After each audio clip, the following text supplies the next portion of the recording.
Vamos a arrancar este primer webinar con causa. Y bueno, pues esto es la verdad, una apuesta muy decidida por parte del Tecnológico de Monterrey y de GADE, pues por seguir perpetuando una situación que arrancamos en marzo, pues con el inicio de la pandemia y las decisiones que tomamos en el Tecnológico de Monterrey, una de las cuales pues era arrancar un ambicioso plan de apoyo y recuperación en el que toda la institución y pues la comunidad empresarial, a través de esta iniciativa de las que ustedes ya son partícipes y les agradecemos mucho su donación y su participación, a través de Unidos Podemos, pues nos hemos volcado en estos meses y continuaremos haciendo pues para brindar ayuda a nuestra comunidad, para garantizar algo tan relevante como la continuidad académica de nuestros alumnos y también, pues por supuesto, y muy importante, apoyar al extraordinario personal sanitario con el que contamos en el Tecnológico de Monterrey, en TecSalud, pues a través de proyectos, capacitación, insumos, pues para apoyar y hacer frente pues a esta situación que sufrimos. Desde GADE y desde la Escuela de Negocio también hemos contribuido de una manera decidida en estos meses, como antes les comentaba, con diversas iniciativas como estos webinars. Hemos desarrollado una serie con 2 títulos, Liderazgo frente al COVID y Future Forum, en el cual ya estamos visualizando de alguna manera hacia el futuro, pues en soluciones hacia el nuevo entorno que enfrentamos en industrias y mercados, y por supuesto desde el punto de vista de sociedades. Decía, webinars e iniciativas como Apoyando Tech, un programa en el que hemos prestado primeros auxilios a través de pymes mexicanas, poniendo en contacto a estas pymes con problemas, con nuestros profesores, con nuestra facultad. Hemos presentado recientemente, y pido que nos lo compartan aquí en pantalla, un esfuerzo también de investigación, de pensamiento por parte de nuestra facultad, que es el Decálogo para la Refundación Económica Empresarial de México, en el cual proporcionamos 10 líneas de trabajo a las empresas, a los agentes sociales, pues para permitir que nadie quede atrás con estas metástasis que ya estamos hoy sufriendo desde el punto de vista económico y social de la pandemia y que, por supuesto, pues permitan una cierta reinvención, un big reset de nuestra sociedad, de nuestra actividad, de nuestro propósito como empresas y como universidades, y nos permitan también en el corto y medio plazo generar oportunidades, generar innovación y generar, bueno, pues soluciones a estas apuestas que ya tradicionalmente enfrentamos en nuestra sociedad y que sin duda pues la pandemia ha hecho mucho más críticas. Ya estamos en 120 días casi de cuenta atrás en esta pandemia que parece no tener fin y que nos está afectando pues de manera muy importante como personas, como seres humanos, como familias, como instituciones y por supuesto pues como empresas, no solamente desde el punto de vista de las pequeñas y medianos empresarios, que son un bastión de la economía mexicana y de cualquier sociedad, que vemos cómo diariamente pues pierden sus fuentes de ingreso, echan cierre a sus proyectos de vida e impactan pues a esa gran número de empleos informales que también desgraciadamente tenemos como lacra en esta sociedad. También a las grandes organizaciones pues que se han visto en un proceso de reinvención acelerada y del cual vamos a hablar hoy pues con 3 grandes líderes. Eduardo, Blanca, Lalo, pues representan 3 industrias diferentes, 3 industrias pues que han tenido por supuesto una participación muy destacada y diferentes impactos en esta situación que vivimos, y lo que queremos pues es iniciar, saludándoles también a todos ustedes y volviendo a agradecer su presencia, pues un diálogo con nuestros ponentes a los que invito a que abran sus cámaras y sus micrófonos en el momento en el que la participación así lo exija. Y pues vamos a iniciar un diálogo y lo que queremos es invitarles a ustedes, asistentes, y por supuesto pues a Lalo, a Fernando y a Blanca, muy amigos los 3, gente que colabora de manera muy estrecha con el Tecnológico de Monterrey. Yo aquí les agradezco también públicamente esa colaboración continua. Bueno, pues 3 voces muy autorizadas, 3 líderes extraordinarios de 3 industrias diferentes. Y sin más, les voy a lanzar algunas preguntas, algunas compartidas para nuestros 3 ponentes y algunas pues ya un poco más seleccionadas de manera individual.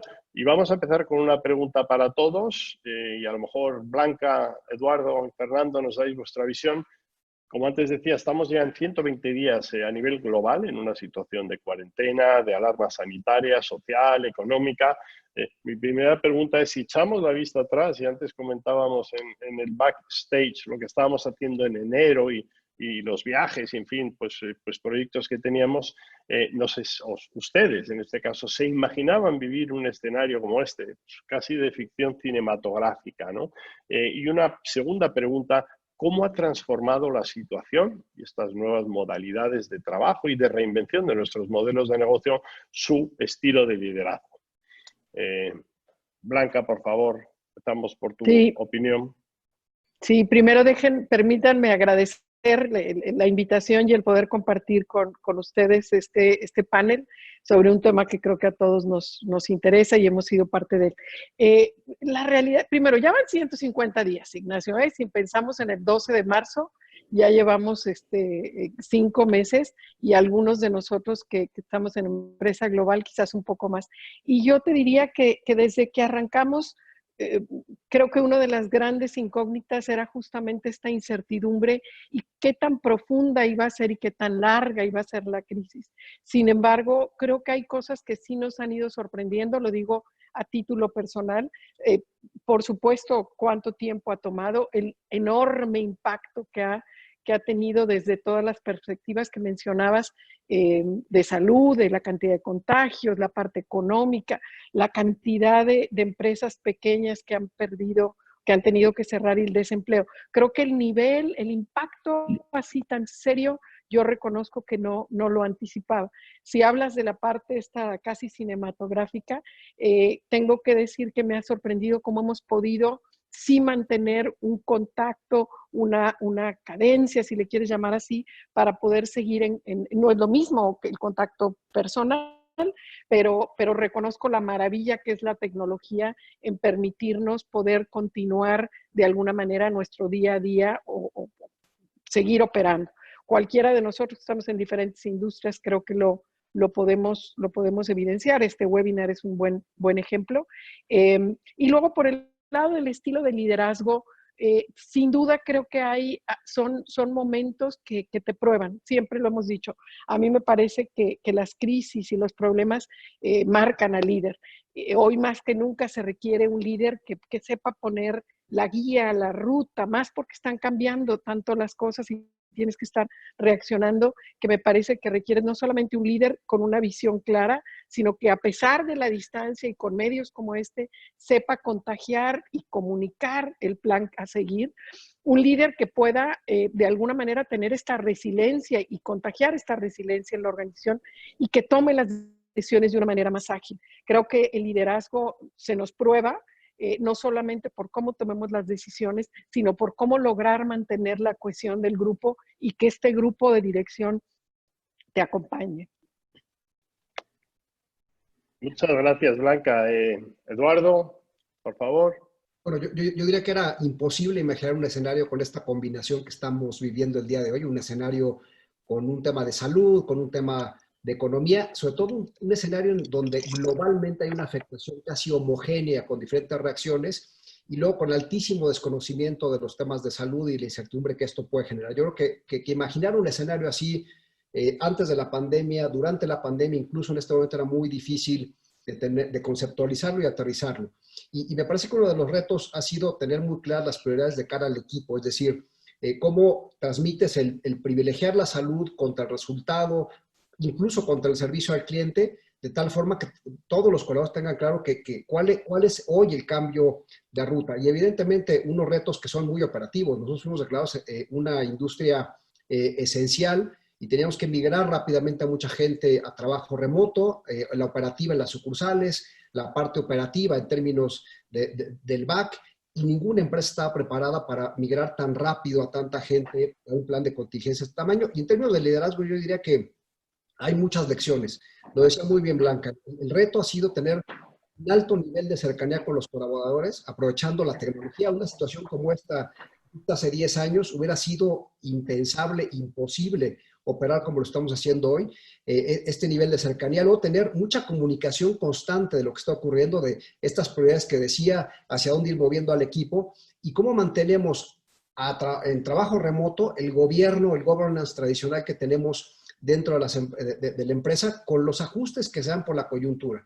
Y creo que hemos aprendido a delegar de una forma mucho más clara, empoderar a los equipos para poder mantener un ritmo razonable de productividad y también un ritmo razonable en términos de ser más ágiles en la toma de decisiones, de cosas que también eran nuevas para las empresas. Y hoy hay preocupaciones, hay que decir que hay preocupaciones que nacen de lo que estamos viviendo, entre ellas cómo transmites la cultura institucional a la gente más joven, cómo le das sentido de pertenencia a los empleados que tienen menos tiempo en la organización y luego mantener la motivación de los equipos cuando pensábamos que iban a ser primero 60 días y hoy estamos ya en 120, 150 y sabemos que esto va a durar más de un año. ¿Cómo mantienes ese ritmo de motivación y en algunos casos de tensión comercial, de cercanía con los clientes cuando esto va durante mucho tiempo en términos de la duración, ¿no? Muchas gracias. Le vamos a pedir a Fernando que nos comparta desde su trinchera la visión.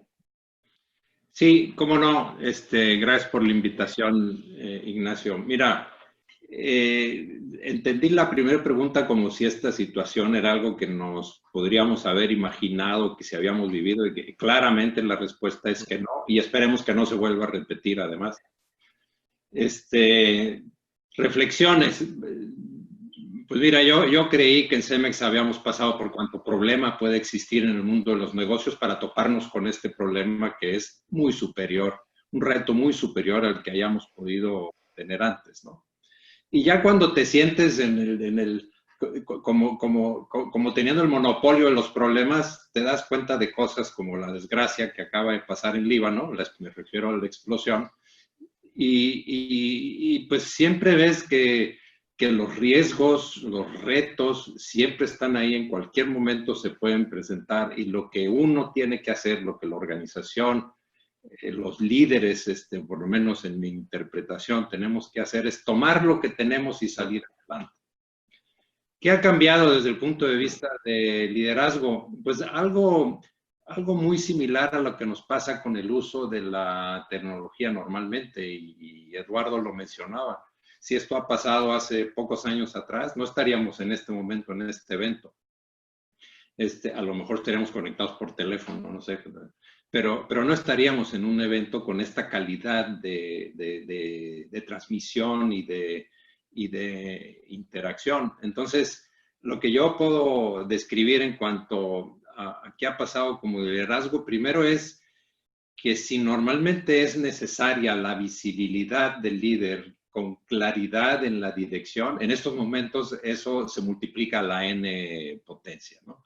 Y como claramente hay que hacer ajustes como respuesta, como la forma de pasar por esta crisis, pues esa presencia se hace mucho más importante. ¿Qué es lo que ha sucedido? Por lo menos yo puedo describir lo que me ha sucedido a mí o lo que nos ha sucedido a nosotros. Que yo hoy en día, y gracias a la tecnología, estoy más cerca que nunca de todo el equipo, recordando un poco que Cemex es una empresa global, entonces tenemos pues gente en Filipinas, en Emiratos Árabes, en Colombia, en fin, en una cantidad de países, y esta tecnología y estas metodologías nos han ayudado a estar mucho más cercanos. Yo tengo ahora videoconferencias con los grupos de gestión de 20, 25 países, y la verdad es que recordando lo que hacía yo antes, pues no era tanta y tan frecuente la comunicación con ellos, ¿no? Porque estaba más sujeta al viajar, ir por allá, en fin, ese tipo de cosas. Entonces, la gente más lejana está ahora más cercana gracias a las tecnologías. Y la comunicación ha sido constante para ayudar a clarificar, a entender qué objetivos nos hemos propuesto para responder de la mejor manera posible a este reto. Muchas gracias, Fernando. La verdad es que si cualquiera de nosotros o cualquiera de los que estáis atendiendo tan amablemente este webinar con Causa, pues pegamos un vistazo diario a las noticias en cualquier medio que utilicemos, pues nos llena sin duda de preocupación, casi de luto, ¿no? Desde cualquier perspectiva que miremos. Sin embargo, estamos en un escenario que en nuestra opinión presenta oportunidades sin ninguna duda, y la más importante, que es responsabilidad de todos nosotros desde nuestro ámbito, desde nuestra empresa, de la universidad, del gobierno, como agentes de cambio, agentes sociales, es rediseñar cómo queremos que sea el mundo que viene. Y evidentemente, pues este acontecimiento, esta pandemia nos está dejando también enormes lecciones de solidaridad, y creo que tenemos 3 empresas que son un ejemplo claro de ello. Un poco en esta línea más constructiva y más optimista quería formular alguna pregunta individual. Voy a empezar por ti, Fernando. ¿Cuál es tu visión desde Cemex de, oye, qué tipo de mundo y qué tipo de industria vamos a enfrentar pues cuando volvamos a una cierta situación en la que haya una vacuna o en la que podamos de alguna manera pues volver a una vida pues no necesariamente tan atada a la tecnología, ¿no? ¿Qué estáis haciendo en Cemex para adaptaros, para reinventaros y para florecer en ese mundo que vamos a llamar del reset? Sí, cómo no. Mira, primero un poco de contexto. Yo creo que estos 5 meses, veo que Blanca los tiene muy contados, 150 días. Hemos vivido a lo mejor lo que podría describirse como una primera etapa de la pandemia. Dentro de lo complejo que es hablar de los tiempos que va a tomar el desarrollo completo de esta pandemia. Pero yo creo que estamos ahora en la etapa en la que vamos a tener que coexistir con el virus, vamos a tener que hacer negocios, vamos a tener que actividad, negocios, personal, social, muy diferente a la que teníamos, pero por N meses o años, mientras no aparezca una vacuna, como mencionaste, o mientras no aparezca un remedio, porque podría aparecer un remedio y no una vacuna, o mientras no tengamos una inmunidad generalizada por contagio masivo, lo que vamos a tener es una actividad de negocio en coexistencia con el virus. Y eso imprime unas acciones específicas de parte de quienes manejan los negocios. Y las mismas cosas de antes en este reto de coexistir con el virus toman una dimensión diferente. Por ejemplo, el tema de seguridad de salud para muchas empresas, para Cemex, claro que así es, siempre ha sido muy importante. Pero hoy en día el tema de salud no solo es importante para mantener la vida o la integridad de nuestros empleados o trabajadores, ahora también es importante porque eso depende de la continuidad de la actividad de negocio. No sé si me explico. Entonces, ahora, el ser sumamente efectivos para evitar que los centros de trabajo se conviertan en centros de infección es una precondición de la continuidad del negocio. Entonces, ese es el tipo de cambios que vamos a tener. Pero vamos a pasar meses, yo no sé si son años, repito, hasta que venga esa vacuna o el remedio, pero debemos de pensar en cómo mantener la continuidad operativa en coexistencia con este virus. Gracias, Fernando. Lalo, desde la óptica de la industria financiera, la verdad es que una industria, bueno, pues que está siendo azotada, permítame la expresión, pues por acontecimientos consecutivos, ¿no? Llamémosle crisis. BBVA tiene una ventaja competitiva muy importante a nivel global, que es, bueno, pues su liderazgo en temas de digitalización. Es una visión muy, yo creo, acertada de Fernando González, su anterior presidente. ¿Cómo estáis visualizando que este liderazgo os puede ayudar en algo que evidentemente pues es imperativo, que es la reinvención de los modelos de negocio pues de la banca en sus diferentes segmentos? ¿Cómo lo estáis abordando aquí en México desde BBVA, Eduardo?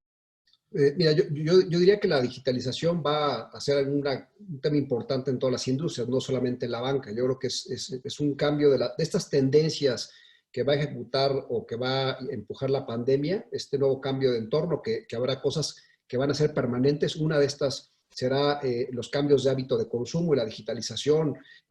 Yo creo que hay que entender justamente que está acelerando, y antes parecía como que la digitalización era una moda, era algo que teníamos que estar ahí, y que si no estabas ahí, estabas fuera de la jugada. Y nosotros teníamos muy claro que esto tenía que ser con un impacto real o en las ventas, que pudieras vender más para tener más cercanía con el cliente, que te permitiera ser más eficiente o mejorar el servicio al cliente. Incluso te diría, en una combinación de estas, mejorando el riesgo operativo de las empresas. Y me parece que hoy justamente eso es lo que vamos a empezar a ver de manera muy relevante en el sistema. Nos tendremos que mover hacia allá entendiendo esos cambios de patrones de consumo y evidentemente estamos acelerando nosotros todas las inversiones que hacen esta transformación. Uno de los grandes retos cuando te metes en estas rutas y con este cambio de tendencia que vamos a ver es qué haces con los legacies, qué haces con tu infraestructura física, cómo vas empatando lo que es el mundo digital con el mundo físico y que no sean dos estrategias absolutamente separadas y que el cliente vea como si fueran dos instituciones distintas, sino que sea una sola institución con una estrategia completamente integral. Y luego esto nos mete en un reto también muy importante hacia adentro. ¿Cómo priorizas las inversiones tecnológicas? Sabiendo que el mundo físico sigue, pero sobre todo me parece que uno de los grandes retos va a ser cómo cambias las formas de trabajo para mucha gente, cómo reentrenas a los equipos, cómo los haces multitasking y cómo los reubicas en diferentes funciones que se van a ir generando con este gran cambio. Y sin duda para nosotros nos toma en un buen momento, si se le puede decir un buen momento esto, lo que habíamos trabajado previamente, que disponibiliza mucho del servicio postventa, que es donde más complejidad hay, el servicio postventa en términos transaccionales, en términos del menor uso de las ventanillas, que las empresas se puedan conectar al 100% de manera remota y seguiremos trabajando de manera potente en todo esto, conectando a más empresas en esta ruta. Muy interesante, Lalo. Muchas gracias. Y voy a ligar la pregunta y tu reflexión pues, con el expertise y la industria en la que participa Blanca y es uno de los referentes en México y a nivel global.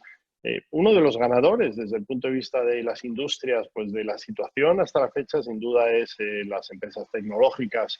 No olvidemos, por ejemplo, que esto que nos da el soporte Zoom, pues ha multiplicado su capitalización bursátil pues, de una manera pues extraordinaria, ¿no? ¿Cómo estáis desde Softtek? Entiendo que tenéis una participación algo diferente en el mercado. ¿Cómo estáis interpretando ese futuro que empezó, por cierto, ya ayer, ¿no? Y Eduardo hablaba de la aceleración de esa moda en algún momento y era una necesidad imperiosa en todas las industrias de digitalización. ¿Cómo estáis, de alguna manera, aprovechando también la oportunidad de mercado, Blanca?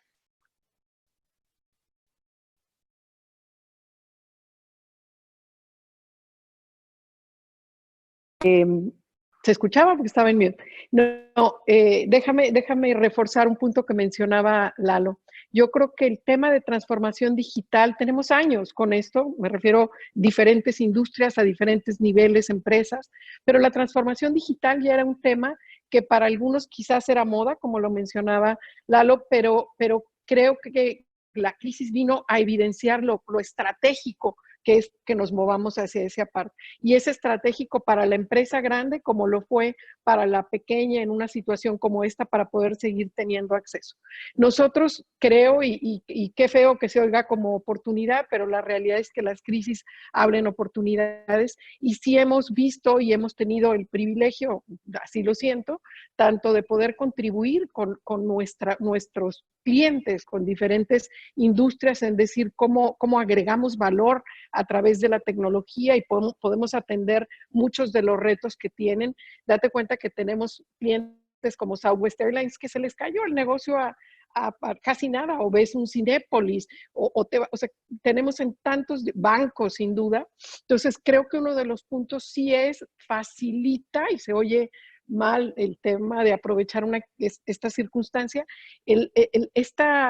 este discurso nuestro, este posicionamiento de lo estratégico que es la parte de transformación digital, sin duda se ha cambiado porque recibimos una actitud mucho más abierta, escuchar todo lo que se puede estar haciendo. Y es en todos los ámbitos, porque también creo que a través de la tecnología, ahorita estábamos hablando de Concausa, Unidos Podemos, pero ve la cantidad de fundaciones que también es a través de tecnología que pueden identificar hacia dónde distribuir fondos. Ve la parte de contact tracing, ¿no? De decir, oye, ¿cómo pudiéramos controlar mejor esta parte de contagios, cómo identificar? Pues es con tecnología que estamos pudiendo hacerlo.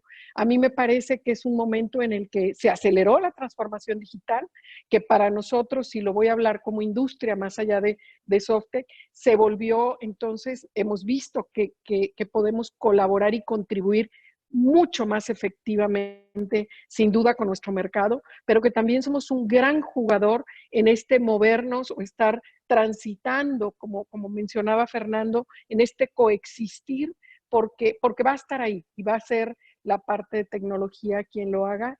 Y bueno, yo a veces siempre digo que me siento privilegiada por muchas cosas. Hoy tengo que decir que quizás, si tú lo mencionabas, de las industrias menos golpeadas, no quiere decir que no hemos estado teniendo impactos, pero sin duda es la parte de empresas de tecnología.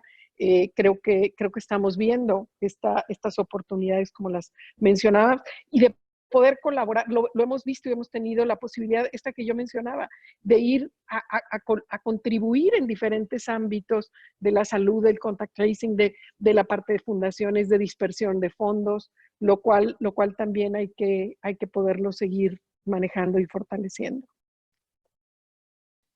Muchas gracias, Blanca. 13:32, el tiempo vuela y no es una metáfora. Tenemos 20 minutos por delante para seguir disfrutando y aprendiendo desde Lalo, de Fernando y de Blanca. Yo tengo una pregunta obligada en todas las iniciativas que lanzamos en el Tecnológico y en la Escuela de Negocios, y luego vamos a dar también paso a alguna pregunta de la audiencia que les hemos pedido pues que la sometan por medio digital. Hace 150 días, Blanca, correcto, al inicio pues, de la migración, nosotros el 12 de marzo declaramos en el Tecnológico de Monterrey pues, que trasladábamos las operaciones de formación online y todos nuestros colaboradores, pues evidentemente primando a la salud, nos fuimos a casa.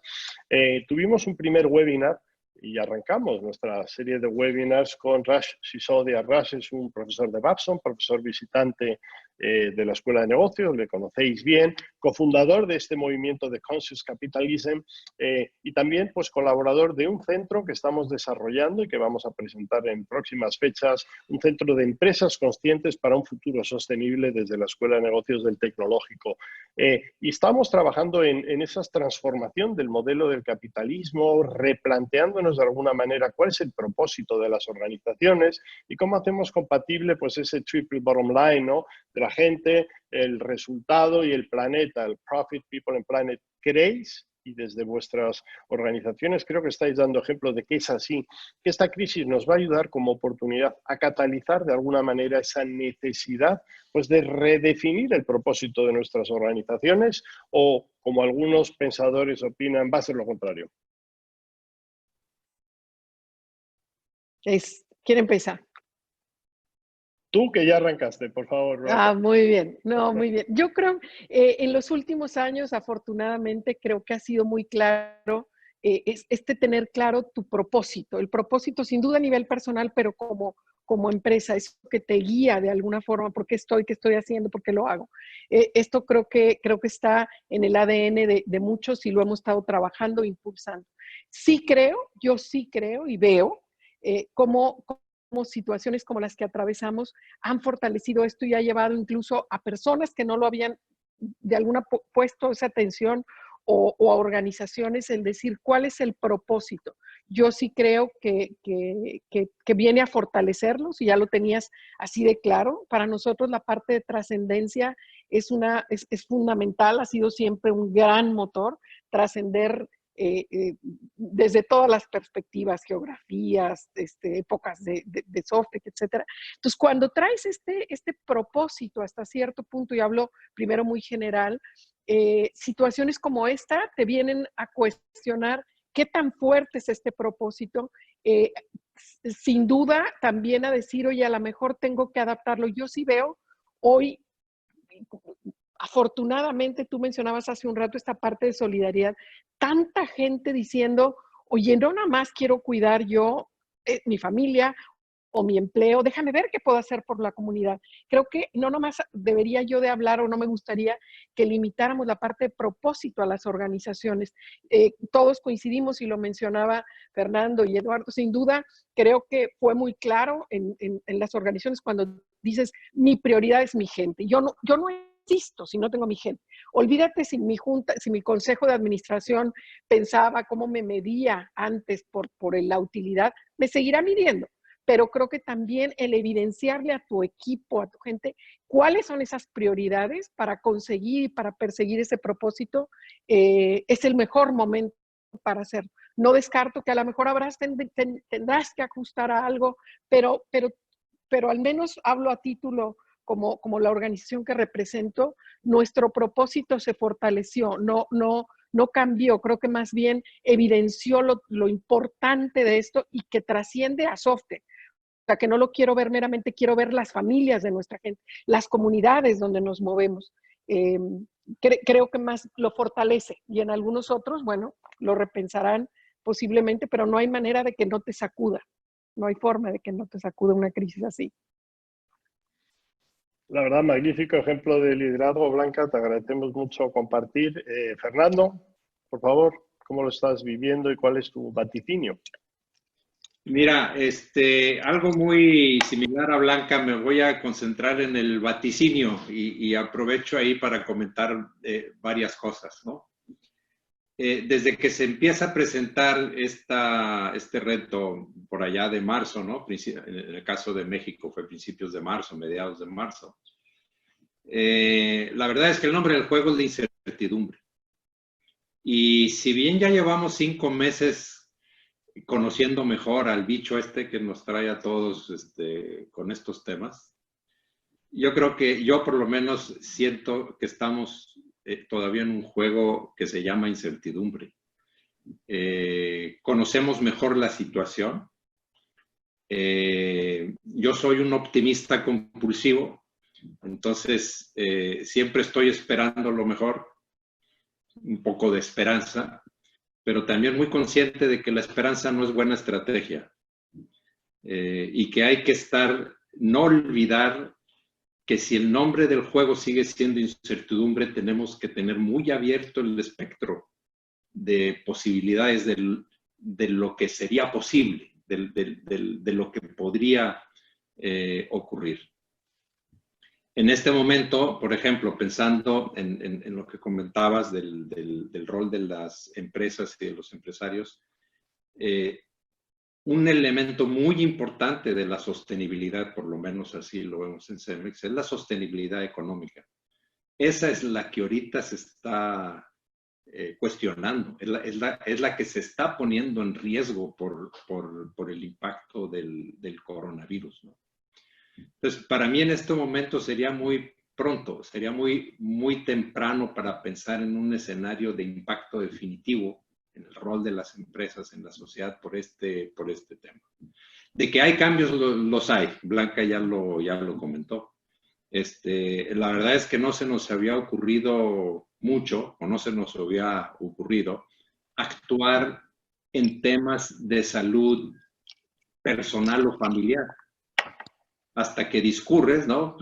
Vas aprendiendo y discurres y es bueno, si los centros de trabajo se pueden infectar por los que vamos al centro de trabajo, pues si no ponemos un remedio de origen, este negocio se ve amenazado en su continuidad operativa. Entonces ya tienes que actuar de una manera distinta, más personal, decisiva, con las personas, con sus familias, siempre y cuando ellos lo permitan.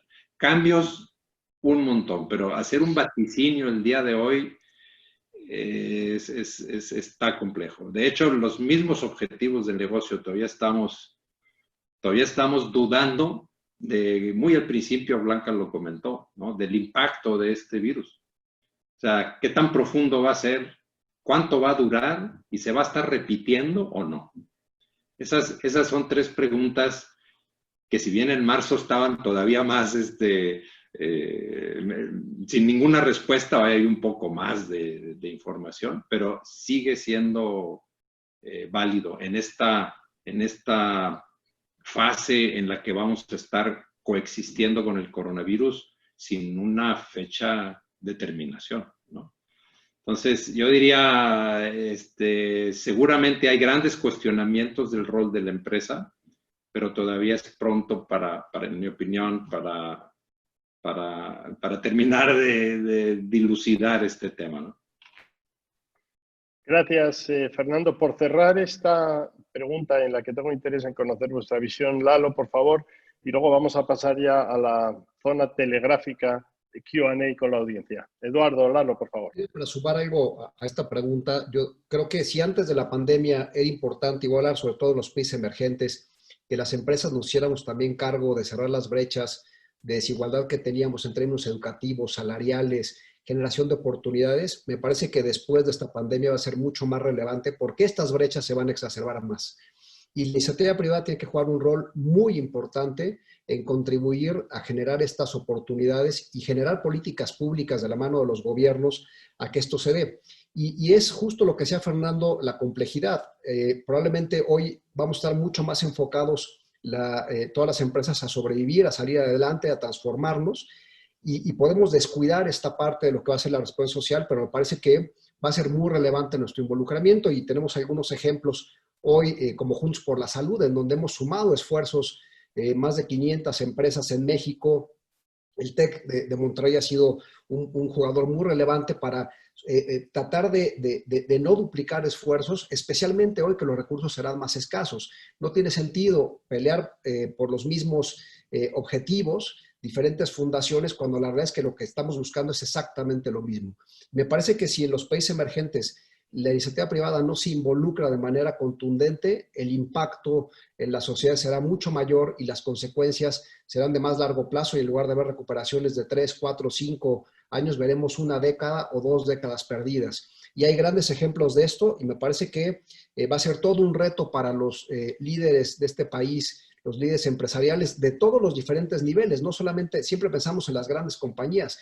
En este reto de Juntos por la Salud involucramos a los consejeros del TEC, los consejeros de BVA, porque son los que realmente mueven sus localidades. Y es un reto decir, tengo que sobrevivir, pero a la vez tengo que contribuir a lo que está ocurriendo en mis localidades, y además tengo que involucrarme en algunos temas de políticas públicas, como decía, pero los políticos se van y los empresarios permanecen un sexenio y otro sexenio y otro sexenio, y aquí estaremos. Entonces, si queremos un mejor país, no hay de otra más que involucrarse y evidentemente ser parte de una solución que va a ser más compleja que hace 150 días. Muchas gracias, Lalo. ¿Había alguna pregunta relacionada con la relación necesaria, esa simbiosis, esa mayor colaboración y comunicación entre iniciativa privada y gobierno? No en México, de manera global. Creo que has dado respuesta a esta. Voy a pasar ya, tenemos una lista de preguntas. La verdad es que nuestra audiencia es inteligente y las preguntas son muy buenas, y pues las voy a dividir un poco entre vosotros tres. Sí os pido aquí, Blanca, ya no que seamos económicos, sino telegráficos, para poder aprovechar al máximo vuestras respuestas. Voy a unir dos preguntas. Jorge Candelaria os pregunta, ¿cómo el aprovechamiento del talento afecta la viabilidad de las utilidades de la empresa en el país? Y yo le añado a esto otra pregunta que leía de Catalina Garza, creo recordar, que hablaba, ¿y cómo está cambiando ese talento desde el punto de vista de las competencias que las empresas hoy están demandando y el impacto de COVID? Blanca, te pido, por favor, que nos compartas Económicamente, económica. Yo creo, y lo mencionaba creo que en la primera pregunta, a mí me parece que las economías, las empresas que sean más exitosas en atraer talento, en retenerlo, serán sin duda las que sobresalgan. La palabra sobrevivir no me gusta, que sobresalgan. Creo que sí, lo que se demanda de ese talento son habilidades que son distintas. Yo lo dije al inicio, necesitamos un talento resiliente, ágil, comprometido desde todas las perspectivas, y sí va a ser un gran reto cómo atraerlo, sin duda. Hoy el talento está en todo el mundo y tiene también disposición a trabajar. Lo estamos viendo, pueden trabajar para cualquier lugar. Entonces, como organización, me parece que tenemos que encontrar las formas para poder ser donde ese talento quiere ser parte y quiere contribuir y quiere colaborar. Pero yo agregaría que tiene que ser las características que se volvieron críticas ya, es su resiliencia y su capacidad de ser mucho más ágiles, más allá de temas tecnológicos o demás, ¿no? Muchas gracias. Sin duda estamos todos haciendo una maestría en resiliencia con la situación actual, y efectivamente pues lo demandamos mucho. Fernando, voy a unir también dos preguntas. Daniela Guerrero nos pregunta cuál es el rol, y en este caso pues lo llevamos a tu ejemplo y bajo tu liderazgo en CEMEX, el rol de las empresas en la reactivación económica de las comunidades que sirven. Y había una pregunta un poco relacionada que nos hacía Luis Ricardo Espinoza, que hablaba, bueno, las grandes empresas parece que navegan mejor estas situaciones, evidentemente. ¿Qué hay de las pequeñas y medianas empresas, pues que siempre son los más impactados en situaciones de crisis como esta pandemia, ¿no? ¿Qué estáis haciendo desde CEMEX? Y sé que hay maravillosos ejemplos, pero te voy a pedir brevedad pues, en estos rubros. Sí, mira, Ignacio, tenemos mucha actividad con los negocios relacionados a nuestro negocio principal de cemento, concreto y agregados. Tenemos redes de proveedores, tenemos redes de clientes que también, algunos, de hecho, un buen número son negocios relativamente pequeños, ¿no? Entonces, trabajamos muchos con ellos en muchos sentidos porque además hay un interés mutuo. Uno de los 3 objetivos importantes que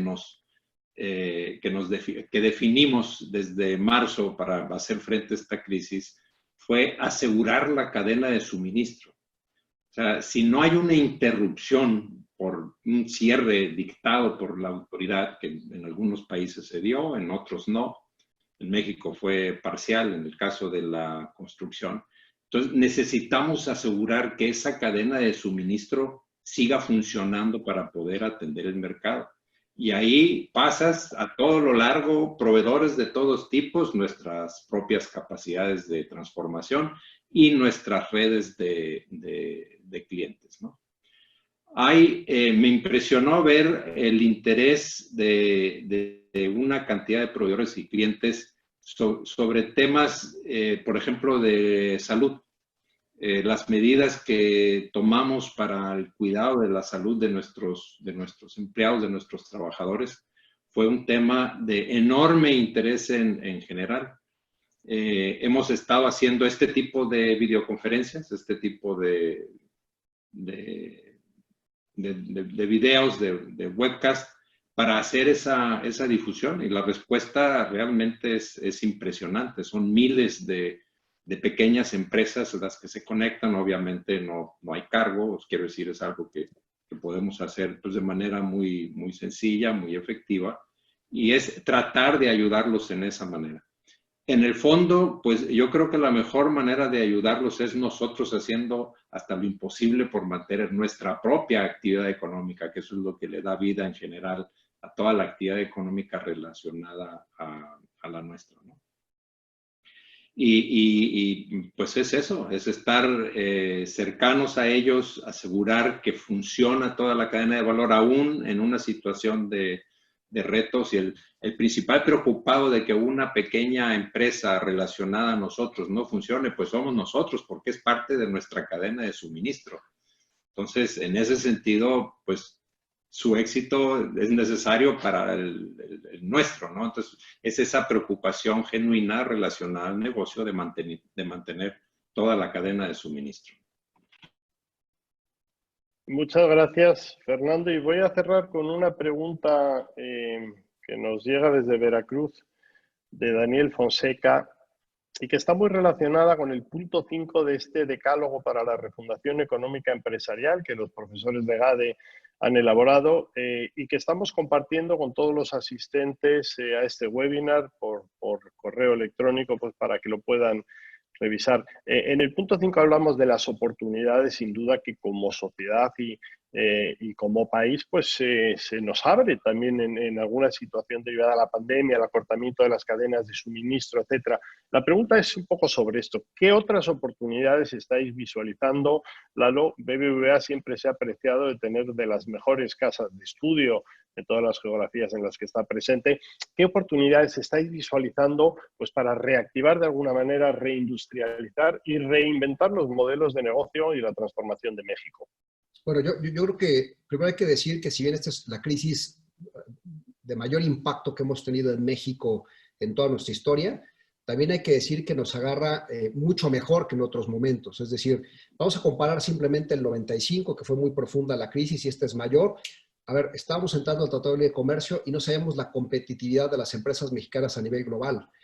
No teníamos controlada la inflación, no teníamos instituciones autónomas, no teníamos el nivel de reservas que hoy tenemos, no estábamos integrados en la forma que lo estamos con la región más productiva y eficiente del mundo, que es América del Norte. Entonces yo creo que sin duda hay cosas que no han cambiado, la estructura demográfica del país, incluso la capacidad de levantamiento de capital, fondos privados y demás. Entonces me parece que hoy México está mucho mejor preparado para enfrentar esta crisis y va a haber enormes oportunidades simplemente porque se van a reacomodar todas las industrias.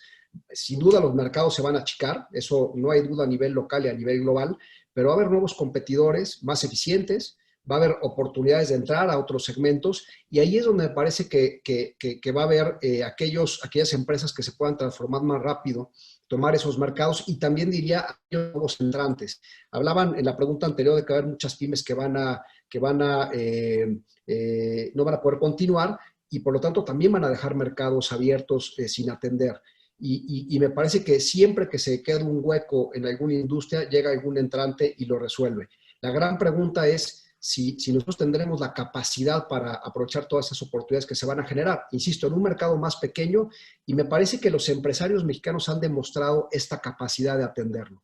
No nos hubiéramos imaginado hace 25 años, cuando entró el Tratado de Libre Comercio, que íbamos a competir al tú por tú, como en el caso de Cemex en cualquier parte del mundo, o los grandes autoparteros mexicanos que lo hacen a nivel global. Creo que dentro de todo lo malo, siempre las crisis van a generar oportunidades para muchos y va a ser un replanteamiento estratégico para muchas empresas que sin duda deberíamos de trabajar para que salgamos más fortalecidos. Magnífico, muchas gracias Eduardo y estoy seguro que vamos a seguir recibiendo también recomendaciones macro, sectores atractivos y oportunidad de vuestra casa de estudios y bueno, pues estaremos muy atentos. Pues estamos llegando al final, desgraciadamente, ya de nuestro webinar con causa y quería finalizar, pues por supuesto, en primer lugar agradeciéndoos a nuestros 3 panelistas. Bueno, es algo histórico como esta serie de webinars de Unidos Podemos, a Blanca Treviño, presidenta y CEO de Softec. Muchísimas gracias por acompañarnos. A Fernando González, director general de Cemex. Muchísimas gracias también pues, por compartir tu visión y tu experiencia. Y a Eduardo Osuna, vicepresidente y CEO de BBVA México, antiguo colega también. Pues muchísimas gracias, por supuesto, pues, por hacer un hueco en la agenda y compartir generosamente vuestra experiencia. Agradecer a los más de 400 donantes que hemos recibido en este piloto de nuestros webinars con causa y pues el mensaje es muy claro, unidos podemos y pues vamos a proseguir, por supuesto, pues apoyando todas las iniciativas que tan necesarias son hoy en la situación que vivimos y cierro agradeciendo a los panelistas y al equipo de producción. Dejo la palabra a Jaime Martínez, que en los últimos 4 minutos va a lanzar un mensaje a nuestros participantes y muchísimas gracias pues, por acompañarnos y por compartir. Un placer. Gracias, Nacho. Gracias a todos. Pues gracias nuevamente, gracias a toda nuestra distinguida, los panelistas y la distinguida audiencia que hace posible esta recaudación de fondos para temas tan importantes y que abonan a la sustentabilidad y a la responsabilidad y a la ciudadanía nacional y global del TEC de Monterrey y de EGADE Business School en particular. Para aquellos de ustedes que estos temas que tocaron nuestros distinguidos invitados sobre transformación, flexibilización, adaptabilidad de las organizaciones y el uso de tecnología como combustible para este repensar y esta nueva y renovada creatividad empresarial que se está requiriendo a todos los niveles, al nivel de las grandes corporaciones, por supuesto presentes entre nuestros panelistas, pero también las empresas pequeñas, las startups, las empresas medianas, toda la gama de organizaciones que hay allá afuera que requieren de esta reinvención. Pues bueno, muchos de estos temas convergen precisamente en el EGADE MBA, que es el programa consistentemente mejor rankeado en América Latina, que toma lo correcto y profundo de una buena preparación de management, de liderazgo, de todas las áreas de una organización, pero le suma las herramientas y las habilidades para ser de nuestros estudiantes agentes de cambio, gente que hace que las cosas sucedan, mujeres y hombres que toman a organizaciones con propósito y toman lo último de la tecnología para potenciarlas. Y si esto es algo que a ustedes o a sus organizaciones, tal vez ustedes como directivos, les pudiera interesar, nos dará mucho gusto ser sus aliados. El EGADE MBA, entre los diferentes programas magníficos que tenemos en EGADE a nivel nacional y ahora particularmente de forma en línea, es un programa de 18 meses que contiene lo propio de un buen programa de MBA, pero con opciones de personalización del programa en diferentes ramas que a ustedes les pudieran interesar, pero siempre con el acento puesto en la innovación, el emprendimiento, el intraemprendimiento dentro de las corporaciones, el design thinking y el uso de la tecnología para potenciar esa transformación. Yo no digo solamente en esta etapa retadora del COVID y de sus afectaciones económicas, sino una transformación ya permanente, ¿no? Y esa es la filosofía del EGADE MBA. Es un programa también reconocido, ya lo decía, a nivel internacional, pero que es parte de una escuela que es EGADE Business School, que cuenta con la triple corona de acreditaciones. Son las 3 acreditaciones académicas más importantes otorgadas por organismos internacionales y que nos colocan en el 1% de las escuelas del mundo que tienen este nivel de calidad de absoluta clase mundial. Adicionalmente, es un programa que junta lo mejor de la enseñanza propia de México y de Latinoamérica con una facultad y una comunidad de estudiantes verdaderamente internacional. Tenemos entre profesores y estudiantes cerca de 45 nacionalidades presentes. Es realmente una plataforma de enseñanza internacional. Y también el EGADE MBA, por lo tanto, es un programa que tú, al ser estudiante nuestro, puedes combinar trimestres, semanas, veranos de estudios con otras 32 escuelas de negocios, incluyendo universidades como Yale, la Universidad de Texas en Austin, Boston University y muchas otras en 4 continentes, para complementar esa experiencia global tuya, y donde también al graduarte tienes la opción de obtener un doble grado con varias de estas 32 escuelas. Entonces, verdaderamente es lo mejor de todos los mundos, con una visión internacional y una formación transformadora. En esta época actual de enseñanza en línea y de los debidos cuidados pandémicos, el plan de estudios es en línea, virtual, muy potente, y eventualmente regresaremos a su enseñanza semipresencial y, cuando las condiciones lo permitan, de manera ya presencial. Pero el programa continúa. Estamos aún recibiendo a aplicantes calificados para el inicio de clases en septiembre. Tenemos apoyos, tenemos alianzas empresariales también para poder facilitar el ingreso de todos los interesados.